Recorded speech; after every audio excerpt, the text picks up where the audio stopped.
Hello friends and cuties. Welcome to Easy Tutorials தினம் ஒரு குறள். இன்னைக்கு நம்ம பார்க்க போற குறள் கல்விங்கிற அதிகாரத்துல இருந்து. அதிகாரம் 40, குறள் எண் 391. கற்க கசடற, கற்பவை கற்றபின் நிற்க அதற்கு தக. இதோட விளக்கத்தை ரவி அங்கிள் நமக்காக சொல்றாங்க. எல்லோருக்கும் வணக்கம். நாம இன்னைக்கு பார்க்க இருக்கின்ற குறள் கற்க கசடற, கற்பவை கற்றபின் நிற்க அதற்கு தக. கற்க கசடற அப்படின்னா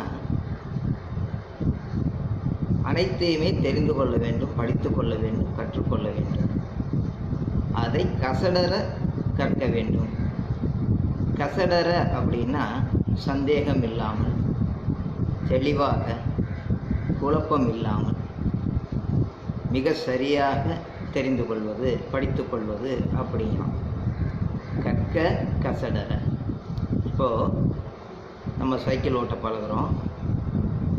சைக்கிள் சொல்லி கொடுக்குறவர் வந்து நமக்கு கை எங்கே இருக்கணும், கால் எங்கே இருக்கணும், கண்ணை எப்படி பார்க்கணும், எப்படி நிமிர்ந்து இருக்கணும், இதையெல்லாம் சொல்லி நமக்கு சைக்கிள் ஓட்ட சொல்லி கொடுப்பார். அவர் சொன்னதையெல்லாம் முதல்ல நம்ம செய்யும் பொழுது சைக்கிளே நகராது இல்லைங்களா? அதுக்கப்புறம் கொஞ்சம் பழக்கத்துக்கு வர்றோம், மெல்ல மெல்ல ஓட்டி பழகிறோம்.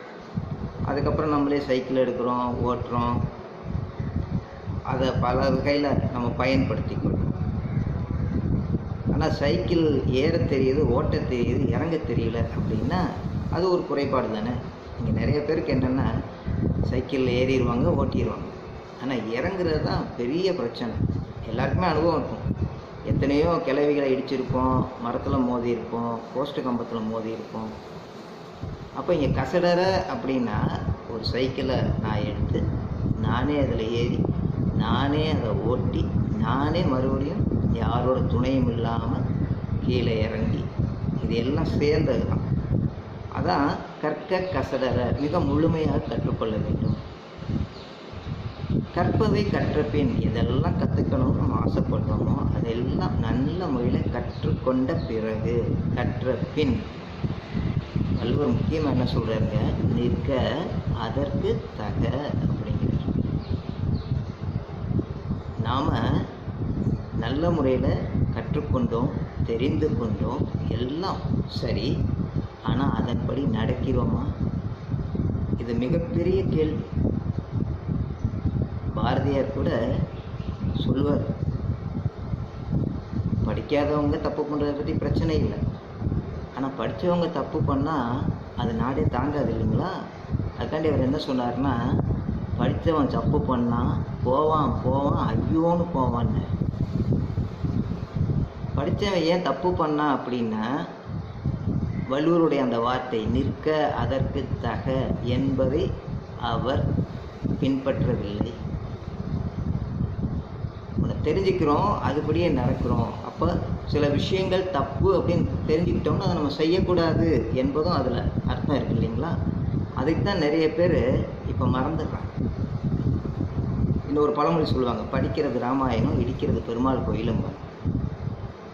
பெருமாளுடைய 10 அவதாரத்தில் ஒன்று ராம அவதாரம். அப்போ ராமாயணத்தை படிச்சுட்டு பெருமாள் கோயில் ஒருத்தர் இடிக்கிறாரு அப்படின்னா என்ன முரண்பாடு பாருங்க. அதே மாதிரி தான். அப்போது கற்க கசடற, கற்பவை கற்ற பின் நிற்க அதற்கு தக, அது ரொம்ப ரொம்ப முக்கியமான இடம். வள்ளுவர் வந்து கற்க அப்படின்னு சொல்லும்போது ஒரு கட்டளை போடுற மாதிரி கூட நம்ம எடுத்துக்கலாம். நிற்க அப்படின்னு இன்னொரு வார்த்தை சொல்றாரு பார்த்தீங்களா, அது நிச்சயமாக கட்டளையே தான். நீ எதையெல்லாம் தெரிந்து கொண்டாயோ அதன்படி நீ வாழ வேண்டும் என்பதுதான் வள்ளுவனுடைய அந்த குறளின் நோக்கம். கற்க கசடற, கற்பவை கற்ற பின் நிற்க அதற்கு தக. சரிங்களா? அடுத்த குறளில் சந்திக்கலாம். உங்களுக்கு இந்த வீடியோ ரொம்ப பிடிச்சிருக்கும்னு நம்புகிறேன்.